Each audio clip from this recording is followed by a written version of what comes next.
This is The Real Story from the BBC. I'm Sean Lay. This week, in Ukraine, there are 6 weeks left to penetrate Russian defences before winter weather will leave both sides bogged down. President Zelensky never promised quick results. Not everything is easy. There are certain difficulties because, first of all, our land is mined. We would definitely like to make bigger steps that are a bit smaller than we want. But nevertheless, those who fight shall win, and to those who knock, the door shall be opened. That's why, by all means, we have confidence in the success of the counter-offensive actions. General Mark Milley, America's top military figure, admits the Ukrainian counter-offensive has moved more slowly than hoped. Polling suggests Americans, whose country has spent $43 billion in Ukraine so far, are losing their enthusiasm for the fight. General Milley insists the United States is backing a noble cause. We're not fighting for Ukraine, and Ukraine hasn't asked for anybody to fight for them. All they're asking for is help. They're asking for material help and training and ammunition. And that's exactly what the international community is giving them in order to keep them free and allow them to defend themselves. But is it that support and how long it's taken to convert warm words into weapons that's the explanation for the slower than hoped for progress? NATO leaders profess the desire to see President Putin defeated, but are they willing the end without the means? The Russian leader appears to think so.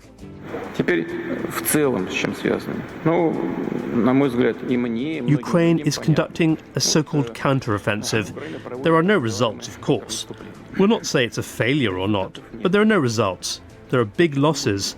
Since the beginning of this counter-offensive, they have now lost 71,500 personnel. Moreover, as they say, they want to achieve results at any cost. Is President Putin counting on war fatigue among Ukraine's allies? If President Biden fails in his re-election bid, his successor might be his predecessor, and Donald Trump is making clear already that Ukraine's cause is not his. That's a war that should end immediately, not because of one side or the other, because hundreds of thousands of people are being killed. Donald Trump, peacemaker? Last year, he described Vladimir Putin as going to be a peacekeeper in eastern Ukraine, asking rhetorically, how smart is that? If allies melt away, will Ukraine accede to talks, or is President Zelensky laying the groundwork for a long and protracted total war?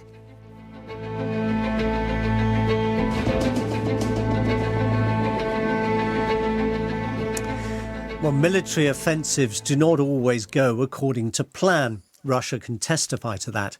What it termed its special military operation was predicated on a belief that its troops could be in Kyiv, Ukraine's capital, in 3 days. That was 18 months ago. To discuss Ukraine's 3-month-old counter-offensive and where it leaves the war with Russia and the commitment of Ukraine's allies, the Real Story panel this week are Daniel L. Davis, formerly a lieutenant colonel in the US Army, is senior fellow at the organisation Defence Priorities. It argues for a restrained foreign policy with the military deployed to defend America's interests, with those interests more narrowly defined than they have been in recent years. With me in the studio in London is Alissa de Carbonnel. She's Deputy Programme Director, Europe and Central Asia at the International Crisis Group. It's an independent organisation working to prevent wars and shape policies that will encourage peace. And also joining us from Cambridge in the UK is Sir Laurie Bristow. Laurie was British Ambassador to Russia from 2016 to 2020. Welcome to all of you. Before we hear from you, let's begin with the acknowledgement made in a BBC interview on Sunday by the chairman of the United States Joint Chiefs of Staff, General Mark Milley, that the Ukrainian counter-offensive has progressed more slowly than he'd hoped. It has gone slower than the planners anticipated.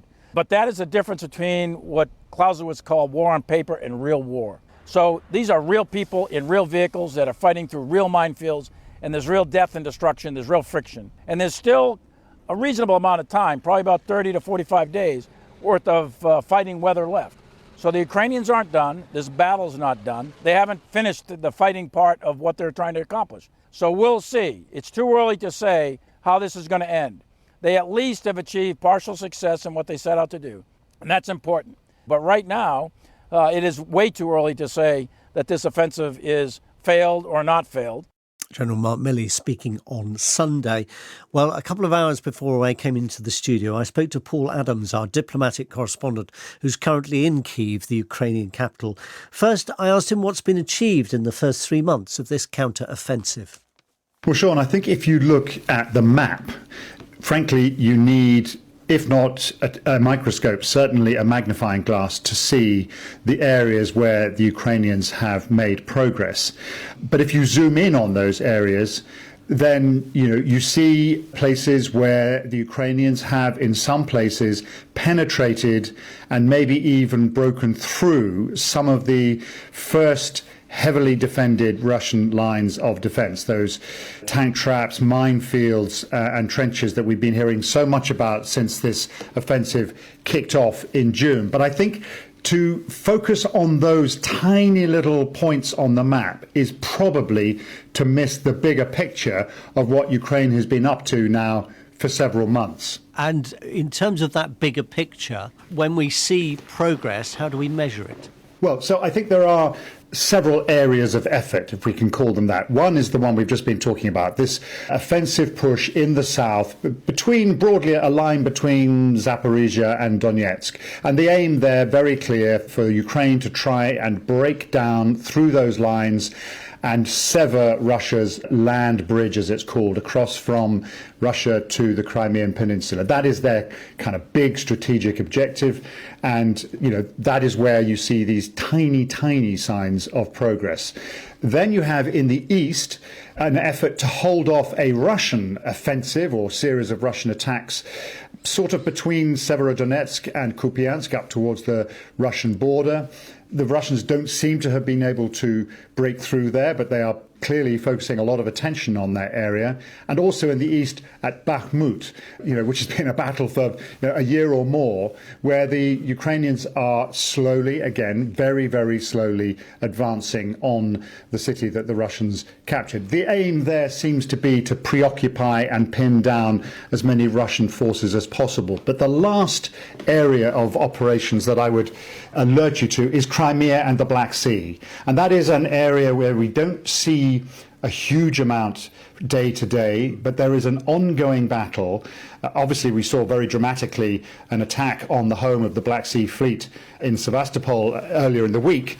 But this is an absolutely ongoing effort by the Ukrainians to knock out Russian air defenses, damage as much of the Black Sea Fleet as possible, capture gas platforms in the northern Black Sea where the Russians have been putting radar stations and so forth, all an attempt to degrade and, if you like, to blind the Russians so that they can't see what the Ukrainians are up to. And of course, the ultimate Ukrainian objective there is the recapturing of the Crimean Peninsula, which is obviously a very, very long way off, but that is the ultimate objective. How then did General Milley's remarks go down in Kyiv?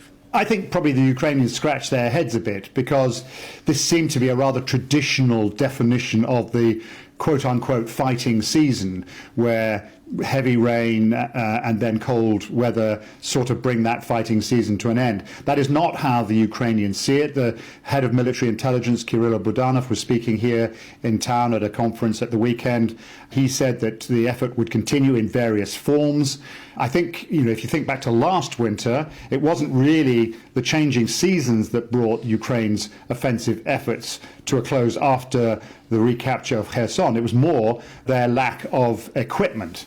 They are in better shape than they were last year. If there is another mild winter, as there was, there is no real reason why the Ukrainians won't continue to carry on various types of operation in an attempt to keep up the momentum, because this is all about momentum. If it all bogs down in a couple of months, that simply gives the Russians to dig a whole new set of defensive lines over the winter, and the Ukrainians know that they cannot afford that.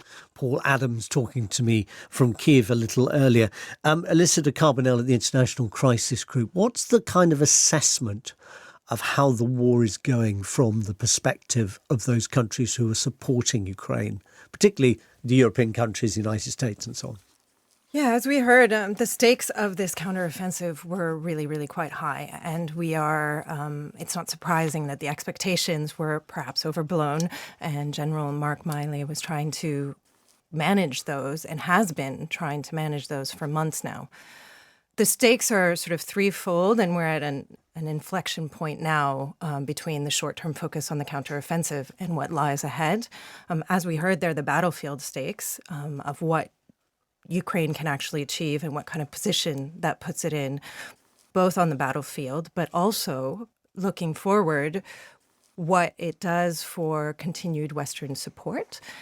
I've heard from a lot of people in conversations with officials in DC and in Europe that it was a lot easier to make that case after Ukraine's big gains in the previous counteroffensive last year, where it really recaptured a lot of territory. So that was clearly one of the stakes of this counteroffensive. And then, of course, morale at home. This is a long fight. It's been months now. It's been grueling. It's been gruesome. And Zelensky is very keen to be able to keep up the momentum of the population before we head into a winter that will once again be very difficult. Daniel Davis, you're a military man by training and background. You're obviously still heavily involved in the defence area in terms of the work of the organisation Defence Priorities. What do you make? Let's leave aside for a moment the sort of the politics and diplomacy of this. Just in strictly military terms, what do you make of this conflict so far? This thing has played out almost exactly as I expected it to. In fact, actually, Ukraine has achieved slightly less than I thought they might at the beginning. But I didn't think they would get any more than this. And the reasons are very practical, is that if you don't have air superiority, if you don't have sufficient air defense, if you don't have a superiority in artillery, and most crucially, if you don't have sufficient mine clearing capacity, there's just almost no chance for you to defeat a well-equipped, dug-in enemy force that does have air superiority and does have artillery superiority, strong electronic warfare capability, and the ability to continue to dig additional minefields, even to do them remotely. And so all those things together, I fundamentally disagree with General Milley that, this is still ongoing, the outcome is still uncertain, it takes time. No, when the fundamentals are involved, there's no chance that you're going to get little infantrymen who get out of their armored vehicles because they can't go in mass with the armored vehicles as they tried at the beginning.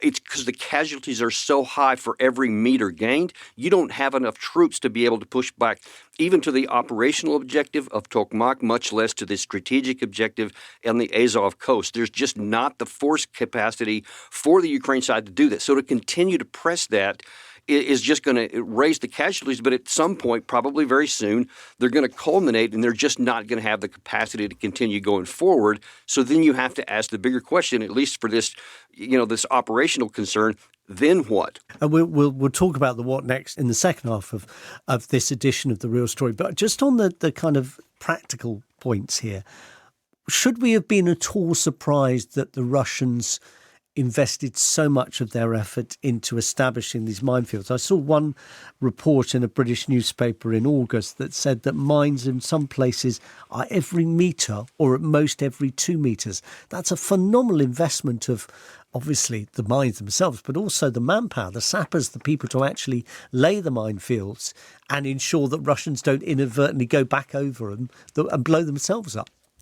Right, yeah, and I actually cut my teeth in the military during the Cold War in Europe with the 2nd Armored Cavalry Regiment in the U.S., and our whole mission was to study Soviet doctrine, to prepare for Russian offensives, and then also to prepare for our own counteroffensive. So we had to, train on how we would breach minefields on a large scale, how they would react to it, et cetera. And when you study this Soviet doctrine, especially of the defense, the Russians so far is following it almost to the T.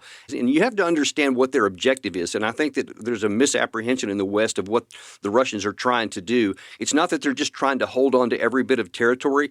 According to Soviet doctrine, they want to absorb as much of the enemy's strength, their army strength, in these minefields, and then they'll slowly give ground with the intention of treading the enemy forces until they get to some weak point to where then an offensive force that they would categorically have somewhere in reserve would then launch onto a counteroffensive. That's their objective.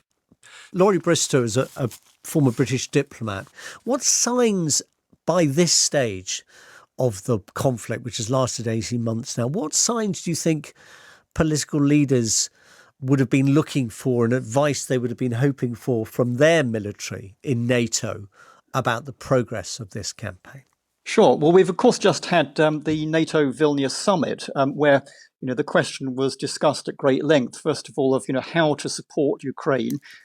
Second, as to what kind of defence challenge we are dealing with, the members of NATO, from what Russia has become. But also, how we keep alliance unity together. I just want to go back to something that Alissa said earlier, which I think is absolutely spot on. It's that, this is a long war. It's a difficult, long war. The human cost is enormous, particularly for the Ukrainians. But it's not a war, I think, that any of us can believe that is optional, that we can opt out of. And of course, we'd all like, the war to end. We'd all like Russian troops to be out of Ukraine. But it's never going to be that easy. The primary responsibility of Ukraine's Western supporters here is to help the Ukrainians. And one of the ways you do that is not by trying to second guess how they conduct the war on their own territory at the cost of their own people.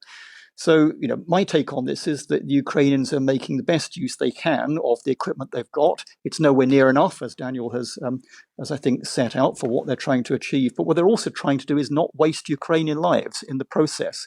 But I think the idea that this war could be solved by essentially, a peace deal with Russia, I think this is a fantasy, because it misunderstands the nature of the war.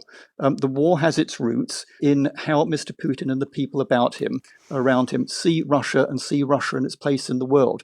Ukraine has no place in that world, and that's what they're trying to achieve here. That's the underlying political fact that we're all wrestling with. Given, Laurie, that you kind of endorse what Daniel was saying about the kind of practical problems, about the weaponry and so on that's been provided, is this an area where perhaps when the counteroffensive has naturally come to its end because of the weather, assuming that is correct to say that it will have that impact, and indeed assuming it's a rough winter, which last winter wasn't in Ukraine, do you think that's an area where the NATO countries might have to reconsider in terms of what they provide the Ukrainians in order to improve their chances of making a breakthrough? Well, this has been a question for Western decision makers really from the outset, and actually, from before the onset of the full-scale invasion in February last year.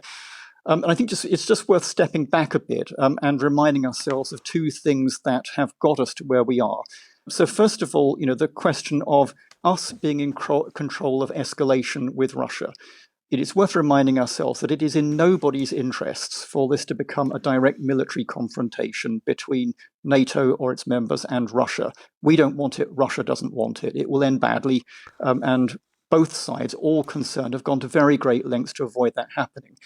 What we have been trying to do, though, is to stay in control of escalation as we provide Ukraine with the support, the weaponry that it needs to fight off Russian aggression. Maybe worth just stating here, Russia invaded Ukraine. That is the basic fact we're dealing with.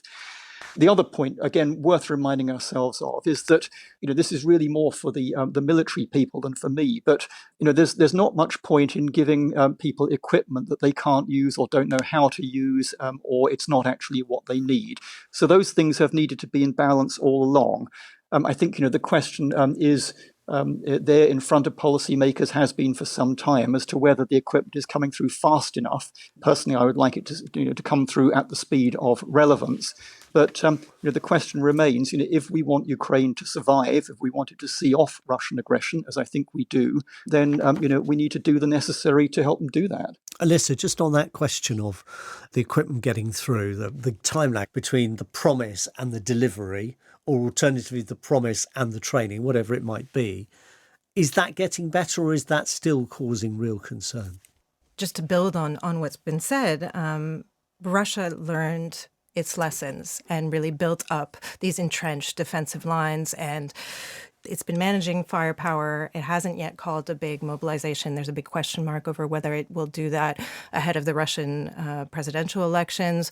Putin is delaying that decision because it's an unpopular one. But there certainly have been reserves, and we can expect to see it use its firepower to attack the energy infrastructure, grain, agriculture infrastructure, and their air defense is going to be really important over the winter months. So Russia learns its lessons. weapons, but Western capitals supporting Ukraine should also be doing a stock take and learning lessons. So if that's on the scale, the speed, the sustainability of weapon provisions, I think it's important that training for Ukrainian troops evolves. And as Laurie was saying, there are two classes of reasons that have delayed and led to deliberation in Western capitals over what class of weapons is provided. And one of them is escalation fears, which are justified and very important. And the other is whether the weapons will be fit for purpose and whether you will be able to have the maintenance and the logistics and the Ukrainian troops will be able to use them in an effective way. I think both of those questions are up for debate now. We have seen the way that people evaluate the escalation risks evolve over the course of this war. And we have seen that the Ukrainians have been able to fight with certain classes of weapons. So this is an important inflection point to consider those. And if I could just jump in here for a second, as someone who has physically fought in a large tank battle and was the second in command of an armored battalion in the 1st U.S. Armored Division in the mid-2000s, training for these kinds of operations. I can tell you, I think that in the West, there is a real misapprehension of what builds true combat power. There is such a focus, and understandably so, on the technology of war, tanks, planes, armored personnel carriers, all those kinds of things, and even training of the troops, which is very vitally important. But it gets down to the irreducible fact that it's men, not machines, that win a war. And Ukraine is suffering so many casualties over the course of this thing. And in comparison of the available manpower pool for the two sides, Russia has a whole lot more active duty troops, much less people in the population from which to draw their personnel. We can keep giving Ukraine lots of weapons, but they lost so many in the Battle of Bakhmut in the defense. And then I don't believe Putin's number of 71,000, but I bet it's clearly in the tens of thousands of their best trained troops, many of which that we trained. Now that in the next phase, whatever's coming up, it's going to be even less capable personnel that are going to be coming in. So even if we give them everything they're asking for, and I don't see that coming, it's going to be nearly impossible to ask them to continue to go into the teeth of this Russian defense, which is almost as strong now as it was in June. And I think that's the part we're not paying enough attention to, that we may be asking Ukraine to do something that they can't perform on the battlefield. Daniel L. Davis, formerly Lieutenant Colonel in the US Army. A reminder, you're listening to The Real Story from the BBC World Service with me, Sean Lay. This week, we're looking at a subject of great interest. Ukraine's counter-offensive. Has it gone to plan? Now, we've talked already about the military impact of Ukraine's counter-offensive, as well as the frustrations. In the second part of this edition of The Real Story, we're going to explore whether General Millet's comments on the pace of Ukraine's advance reflect the mood of his civilian masters and what that might mean for sustained support in the long term. Still with us are this week's Real Story panel. In BBC Washington studio is Daniel L. Davis, Senior Fellow at the organisation Defence Priorities. He's a former Lieutenant Colonel in the US Army. With me in the studio in London is Alissa de Carbonnel, who's Deputy Programme Director, Europe and Central Asia at the International Crisis Group, an independent organisation working to prevent wars and shape policies that will encourage peace. And Sir Laurie Bristow, who was British Ambassador to Russia from 2016 to 2020. Thank you all very much for staying with us. Now, let's move on to the question of the politics. The latest edition of The Economist magazine includes an interview conducted last Friday with Ukraine's president. In it, Volodymyr Zelensky says he's detected a change in some of his international partners. I have this intuition, reading, hearing and seeing their eyes when they say we'll be always with you, but I see that he or she is not here, not with us. Alexander Rodnyansky is an economic advisor to the president. When we spoke earlier this week, I asked him first about the counteroffensive. There's going to be challenges ahead. We are still in the midst of the war. We were hoping initially that the counteroffensive would proceed at a higher pace, obviously, and that's no secret. Our leadership has spoken about that. And the Russians are, on the one hand, on the retreat, or there's certainly more pressure on them than on us, and they are losing more territory, but they're not losing all of the territory that they managed to occupy since the full-scale invasion began. So does that come as a surprise? Unfortunately, not really, because They were never to be underestimated. They committed blunder after blunder when it came to the initial stages of the invasion, both militarily and strategically and economically, no matter which way you look at it from a rational point of view, as you would in a democracy. But they have their own reasoning and calculus, so that's a side issue. But as far as the military progress is concerned, it's not too much of a surprise, unfortunately, because they do learn from their mistakes. They've had time to prepare. They knew that the counteroffensive was being launched. Our leadership has spoken about it throughout. They saw the weapon supplies, and they were mining their fields. They were building very deep defense lines, many defense lines, in fact. And now they're trying to use their strategic advantages when it comes to the military side, try to make use of them, of course, to their best ability. But, that's what we have to deal with. So it is a difficult situation. I can't tell you exactly what the months ahead will be like, but I know that the resolve is still there. We want to liberate all of Ukraine within its internationally recognized borders. What would bring President Zelensky to the negotiating table, or at least to talks? We've been clear, and the president has been clear throughout. We're the ones that are defending ourselves and liberating our country and our people. So in principle, we'd be happy to talk at any time. But the question is with whom? The Russian regime has proven to the world that they're not capable of real negotiations. They're not partners that you can trust. When we talk about negotiations, we must not fall into the trap of giving them a recovery pause, some sort of ceasefire, which will allow them to, again, prepare for yet another offensive, all the meanwhile just soothing our partners and telling the world that, this is now over and it's just about negotiations, and then tricking the world again into believing that, which will be some sort of fable once again, and then beginning yet another phase of the invasion, which might be much harder for us to defend, or the world to defend. So that's the danger here. That's the risk, and we must not fall into that trap. So what we need to do is to make sure that the Russian regime changes meaningfully, such that we can see it and verify it. And then once we see the evidence for it, that we can perhaps begin to trust some of the deals that would be made, then we can obviously talk about negotiations and proceed. But is it possible with the current regime and the current leadership that they have, the dictator that they have? Obviously not. Alexander Rodniansky, advisor to the Ukrainian president, on whether it's yet possible to consider talks with Russia. Earlier this week, President Putin also addressed that question. As for the negotiation process, if the United States believes that Ukraine is ready for negotiations, then let them cancel the decree of the president of Ukraine, which prohibits negotiations. There, the decree was issued by the president. He forbids himself and everyone else from negotiating. Laurie, Bristow, can I put this point to you that I've seen raised by a number of people, a number of commentators in recent months? A suspicion that Washington, London and Brussels really would rather that Russia was not defeated as such, that there were some kind of negotiation process agreement, some perhaps development of the Minsk agreements that were agreed after Crimea was annexed by Russia. Because the alternative to that, a military defeat, is a potential unravelling of the Russian state, and that is the kind of instability that no European nation wants to see. The really key point here, I think, is that everybody needs to be, and I'm sure is, doing their preparation, doing their thinking through what kind of negotiation, what is for negotiation. So look, the idea that at this stage there is a negotiated settlement to be had between Mr. Putin's Russia and Ukraine, I think is just simply nonsense. There is no common ground between a president who wishes Ukraine not to exist and a Ukraine nation that wishes to exist.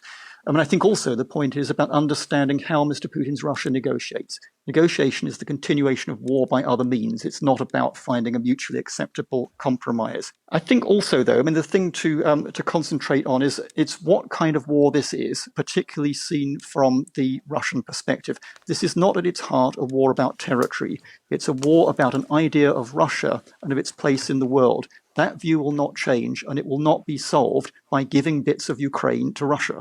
Now, on that point, Daniel Davis, I want to bring you in. This is the point that those who argue that this has to be seen through make. They make the comparison with what happened in Europe in the 1930s. That, take, for example, Czechoslovakia. Initially, the Germans demanded the Sudetenland because they said most of the people who live in the Sudetenland are German-speaking and they think Germanically, for want of a better phrase. They got the Sudetenland. And then, lo and behold, Slovakia declared itself an independent republic and allied itself with Germany. And within 6 months, Czechoslovakia had vanished from the face of the map.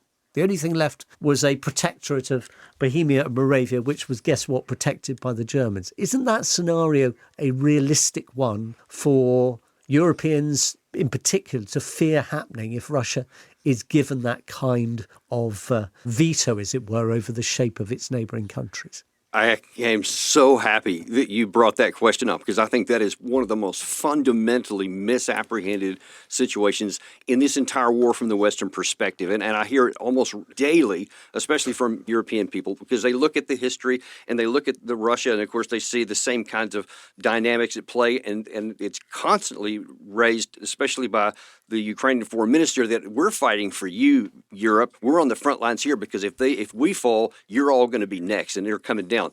That is nonsense. I'll just categorically state that, militarily speaking, it doesn't matter what Putin wants. If he has fantasies about reviving the Soviet Union, or he wants to be a new conqueror, Peter the Great, whatever it is, it doesn't matter, because it matters about capacity. Russia has proven beyond any questionable doubt that in 18 months of full-on war, they barely have 17% of the bordering country that has no mutual defense security allies.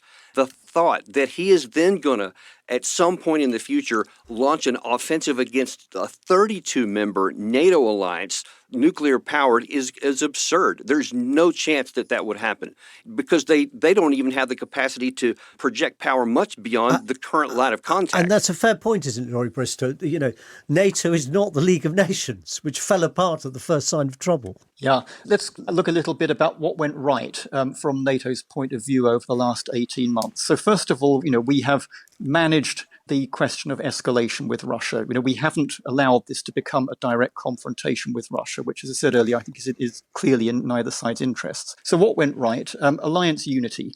For the first time in some years, there was a very, very clear consensus amongst the alliance and across the Atlantic that this was not something that we could opt out of, that the fundamental basis of Europe's and Euro-Atlantic security were on the line here. And I think they are. Within that, I think the role of Germany is just worth pausing on. So successive German governments have taken a particular view on, how you bind Russia into cooperative relationships. What happened in Germany last year was the very quick and thorough realization that their policy on Russia had to change very sharply. Their policy on defense expenditure and capabilities had to change very sharply. And to their immense credit, they did it.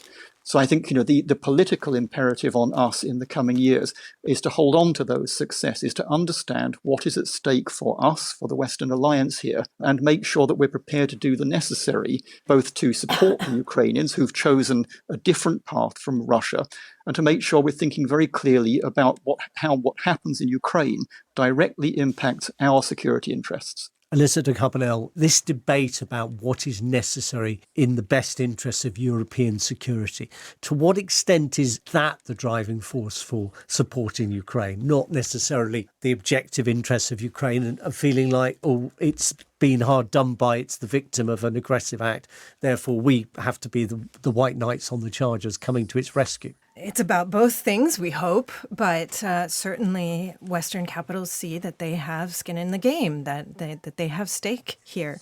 And I share the concerns that were voiced here, and I think a lot of people want to see an end to the fighting. There's not a discussion about marching on Moscow. So the question of how you get there is really, really critical. At the moment, Russia is not willing, has maximalist positions, doesn't want to come to the table. It's partially because it thinks it can wait out and outlast the West.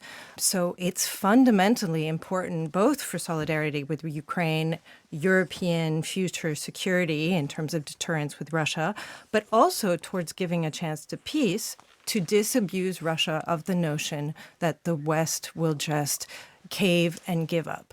You don't want a scenario where you force Kyiv to go begging to Moscow. That's not going to solve anybody's Russia problem. I'm sorry, if I could jump in there, because I think that there's something we're missing here. And I think that we're projecting onto Russia what we think that their motivations are, and I think it's wrong.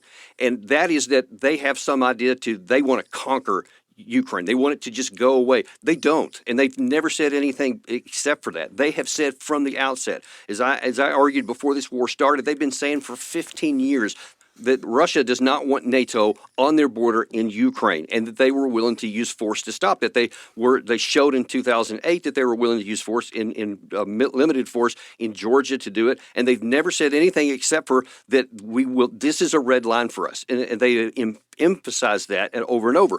In the beginning of this war, they thought they had, or before this war, they had the Minsk agreements, which they said, hey, this can prevent war here. This is something we can live with. We don't like it, but we can live with it. We have since exposed that we never intended to live with that. We just wanted it to buy time for Ukraine. Now then, the bigger issue is after the war started in Istanbul in March 2022, both sides emerged from a meeting there that had the general outlines of an agreement that both said they could live with. And then within, I think, 48 hours, that was scuttled. And now then, since then, both sides are so far intractable, and I totally agree with the ambassador on this, that they're very far from any consideration of a negotiated settlement. But the problem is, if we keep with this maximalist idea that we have to have where Ukraine wins the war, then we set up the very dangerous possibility that they could lose the war. And then even what they have now, even where the current line of contact is, it may not end there. Now they may be forced later to have a much worse negotiated settlement on Moscow's terms if they don't do something now. And no one wants to talk about that, but I'm telling you, militarily, that is more likely than Ukraine winning no matter how many tanks and planes we give them. Alissa de Carbonnel. Yeah, I mean, Daniel makes a very important point about remaining open to the possibility that there should be some kind of negotiation at some point, but you need to set up the conditions in order to get there. And one of those is showing deterrence and showing strength on the Ukrainian side so that you can have some kind of negotiations that might lead to a sustainable and a lasting peace. But I think I just want to come back to another point, which is, I think, really important. There is a lot of propaganda around this war. The Russian propaganda about Ukraine, I mean, I was a journalist with Reuters before. I was in Georgia during the 2008 war. I was in Ukraine in 2014, going straight from Sochi to Crimea and then to East Ukraine. And you were based in Moscow for a long period as well. For a long time. The propaganda around this war on the Russian side is just at a different scale. And there are many narratives to that, including narratives about wanting to fight a clash of civilizations against gays and gay marriage and you name it. I met people in the front lines who thought that's what they were fighting for.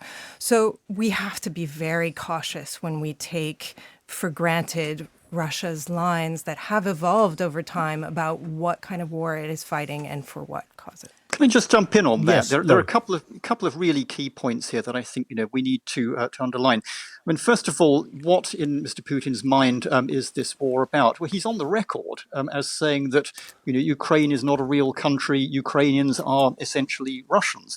Second, the Minsk agreements. I think we need to put to rest the idea that the Minsk agreements were a negotiation, a settlement made in good faith by Russia to try to bring the conflict to an end. They weren't. They were about creating the conditions for Russia to dial up and down the leverage on Ukraine and on its Western backers at will. Third point on NATO. So, we I think could debate about whether NATO made the right decisions during the 1990s in expansion, in dealing with Russia during that period.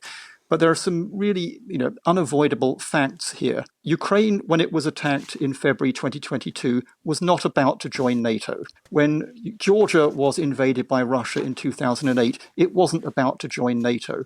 NATO has never attacked Russia. Neither Georgia nor Ukraine have ever attacked Russia. Russia attacked Ukraine.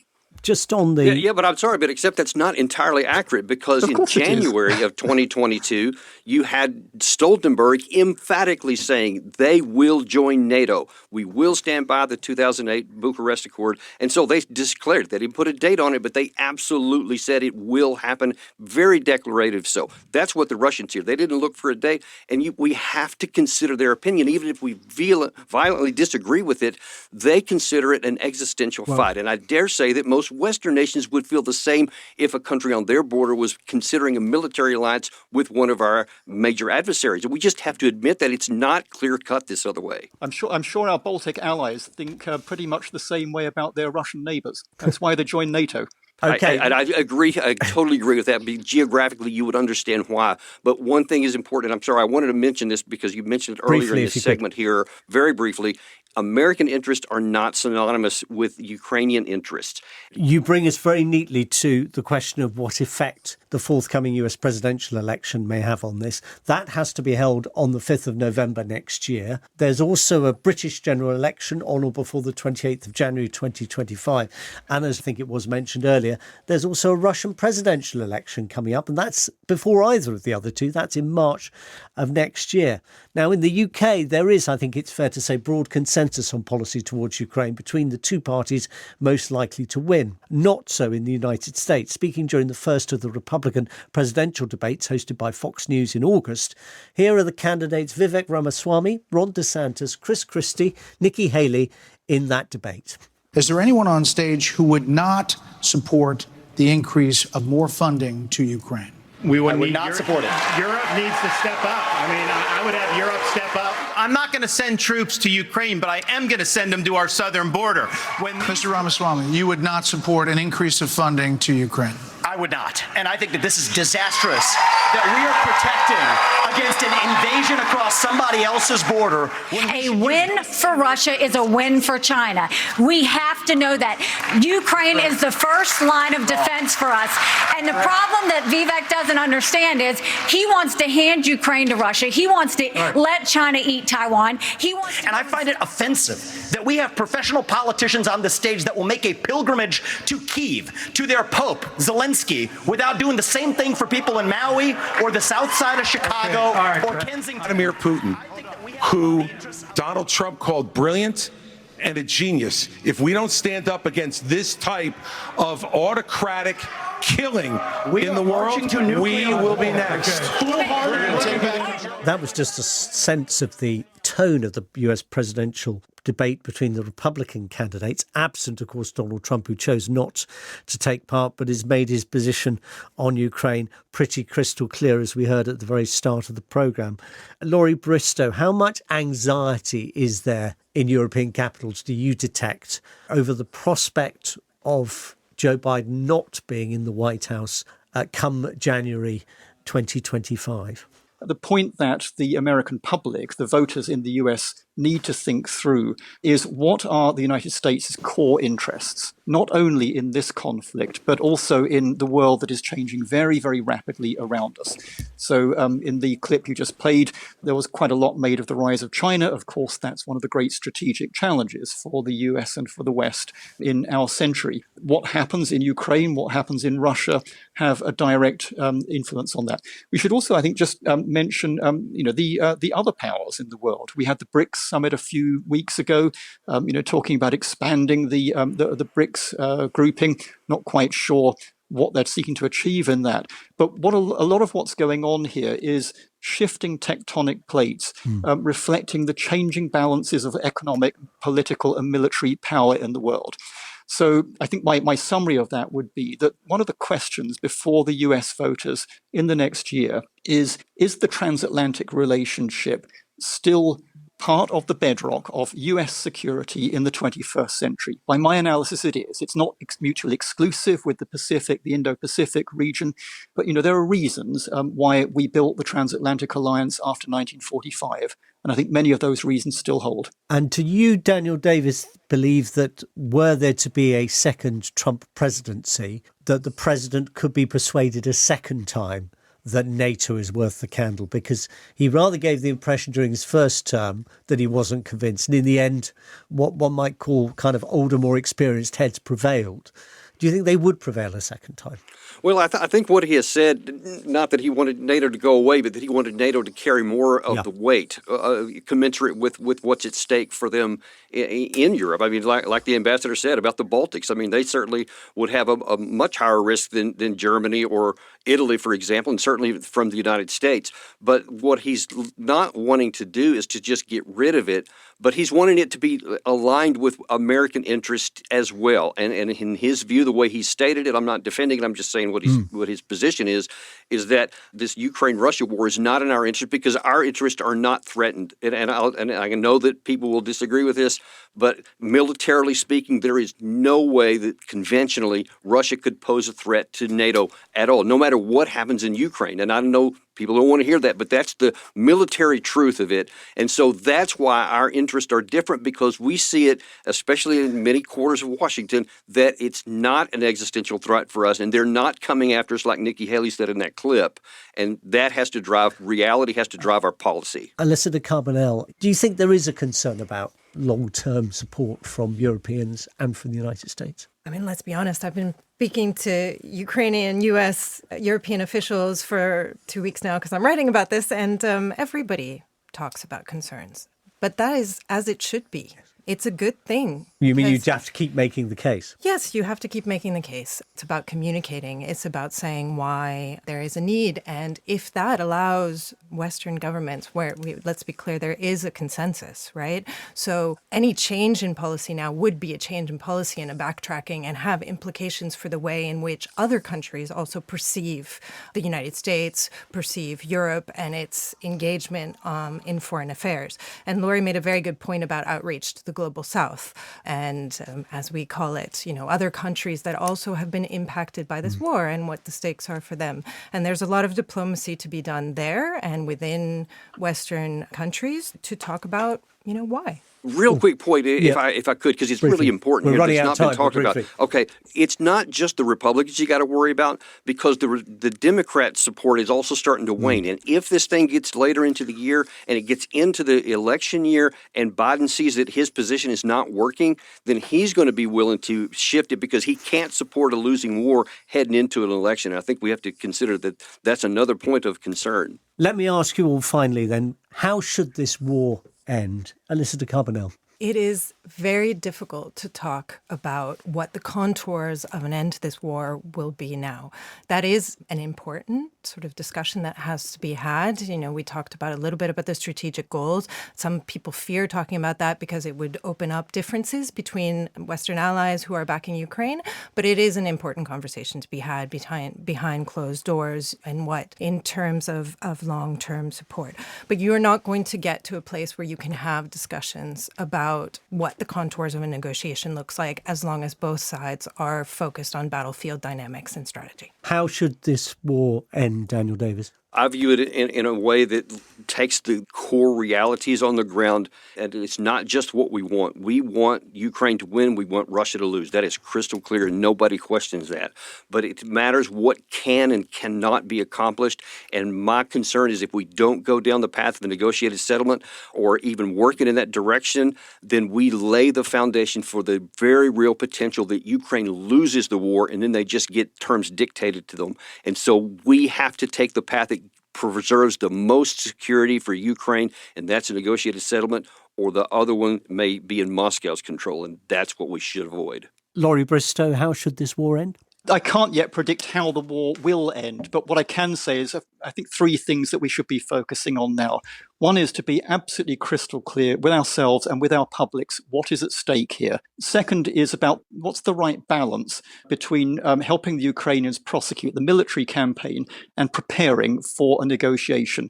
We don't know when it might happen. We don't know yet what the substance will be, but there will be a negotiation at some stage. So the question for us is how to prepare for that on the most advantageous terms possible. The third is to think about Russia. The conflict will not end until Russia fundamentally changes. So we need to be thinking about how that might happen over what sort of time scale, possibly a generational time scale, and how our actions now impact on what happens in Russia over that time scale. Thank you all very much. That's it for this week on The Real Story. My thanks to our panel, Daniel L. Davis, formerly a Lieutenant Colonel in the US Army, now a Senior Fellow at the organisation Defence Priorities. In the studio in London, Alissa de Carbonnel, Deputy Programme Director, Europe and Central Asia at the International Crisis Group. And in Cambridge in the UK, Sir Laurie Bristow, who was British Ambassador to Russia from 2016 to 2020. Don't forget that last week's programme on Iran, 1 year on from the protests, is still available either on BBC Sounds or wherever you find your podcasts. But for this week, from me, Sean Lay, and our team, Rosita Riazati and Zach Brophy, that's The Real Story. Thanks for your company. Do join us again next time.